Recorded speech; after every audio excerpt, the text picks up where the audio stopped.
खोड़ा एक बार फिर सुर्खियों में है, लेकिन इस बार वजह कोई सामान्य कानून व्यवस्था का मामला नहीं, बल्कि वो तनाव है जिसने पूरे इलाके को पुलिस छावनी में बदल दिया है। सूर्या हत्याकांड के बाद हालात इतने संवेदनशील हो गए हैं कि प्रशासन को जुमे की नमाज से पहले अभूतपूर्व सुरक्षा इंतजाम करने पड़े हैं। गाजियाबाद की खोड़ा इलाके में शुक्रवार को होने वाली जुमे की नमाज को लेकर हाई अलर्ट जारी किया गया है। प्रशासन को आशंका है कि हाल के दिनों में बढ़े सांप्रदायिक तनाव का असर कानून व्यवस्था पर पड़ सकता है। यही वजह है कि पूरे इलाके में पुलिस, पीएसी, आरएएफ और आरआरएफ समेत करीब 1000 सुरक्षा कर्मियों की तैनाती की गई है। सिर्फ सड़कों पर ही नहीं, बल्कि ड्रोन कैमरों के जरिए आसमान से भी निगरानी की जाएगी। दरअसल पूरा मामला सूर्या हत्याकांड के बाद और ज्यादा संवेदनशील हो गया। स्थानीय स्तर पर इस घटना को लेकर गुस्सा और आक्रोश देखने को मिला। कुछ हिंदू संगठनों ने जुम्मे की नमाज को लेकर चेतावनी भरे बयान भी दिए, जिसके बाद प्रशासन की चिंता बढ़ गई। पुलिस नहीं चाहती कि किसी भी तरह की अफवाह, उकसावे या छोटी सी घटना से माहौल बिगड़े। खोड़ा में कुल 19 मस्जिदें और 4 मदरसे हैं। इनमें से 2 मदरसों को पहले ही सील किया जा चुका है, जबकि एक अन्य मदरसे पर नोटिस चस्पा किया गया है। प्रशासन लगातार दस्तावेजों और गतिविधियों की जाँच कर रहा है। हालांकि स्थानीय लोगों और धर्म गुरुओं ने पुलिस को पूरा सहयोग देने का भरोसा दिलाया है और शांतिपूर्ण तरीके से नमाज संपन्न कराने की अपील की है।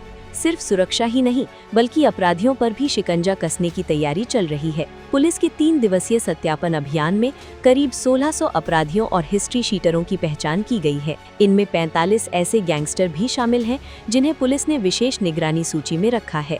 अधिकारियों का कहना है कि सत्यापन पूरा होने के बाद इनके खिलाफ कड़ी कार्रवाई की जाएगी।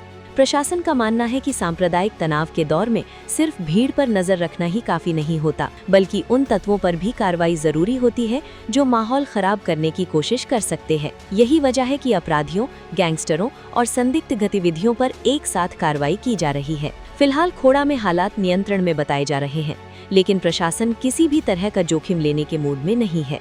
जुमे की नमाज शांतिपूर्ण तरीके से संपन्न कराना प्रशासन की पहली प्राथमिकता है।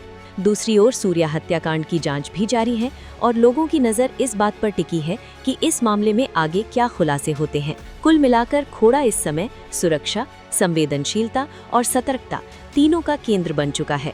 एक तरफ धार्मिक गतिविधियां हैं, दूसरी तरफ सांप्रदायिक तनाव की आशंका और तीसरी तरफ अपराधियों के खिलाफ चल रही कार्रवाई।